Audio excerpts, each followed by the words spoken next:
आखिर ये project tiger एक बड़ा फेलियर क्यों था? आज से 100 साल पहले से लेकर अभी तक करीब 90% टाइगर पॉपुलेशन डिक्लाइन हुई है। तो सवाल यहाँ ये बनता है आखिर ऐसा हुआ क्यों?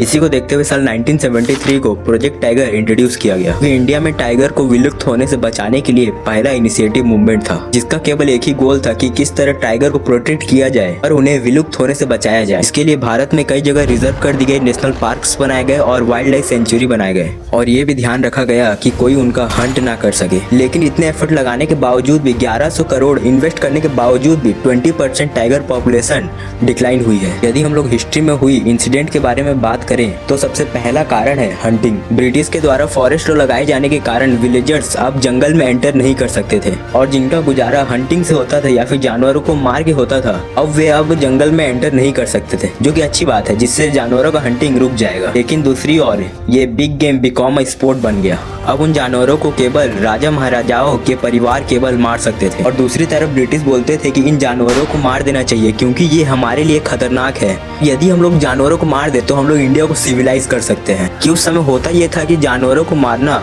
ग्लोरीफाइड किया जाता था, जो जितना जानवरों को मार सकता है उससे उतना रिवॉर्ड दिया जाता था। इस कारण से 1875 से लेकर 1925 तक 80,000 टाइगर्स को मारा गया और 1,50,000 लियोपार्ड, 2 लाख वुल्व्स को मारा गया। तो अब यहाँ पर से ये इमेजिन कर पा रहे होंगे कि उस समय जानवरों को मारना किस तरह ग्लोरीफाइड किया जाता था। आप इस इमेज में देख सकते हैं जो कि सुरगुजा के महाराज है, जिन्होंने 1157 टाइगर्स को मारा है। अब आप ये सुनकर सोच रहे होंगे कि वे कितने वीर योद्धा थे, परंतु ऐसा नहीं था। ये लोग ऐसा भी नहीं मारते थे कि आमने सामने आकर टाइगर को तीर भाला से मारे, बल्कि एक हाथी में बैठ जाते थे और दूर से ही बंदूक से शूट कर देते थे। तो यहाँ पर मेरे मायने से कोई यहाँ पर वीर वाली काम तो नहीं है, पर मैं अंत में यही कहना चाहूंगा, जो सीखा है वही रह जाए याद, ना बचाओ तो तुम भी पछताओगे, जंगल सूखा तो पानी कहाँ से पाओगे। याद रखो, बाघ बचेगा तो जंगल बचेगा, और जंगल बचेगा तो जीवन सजेगा।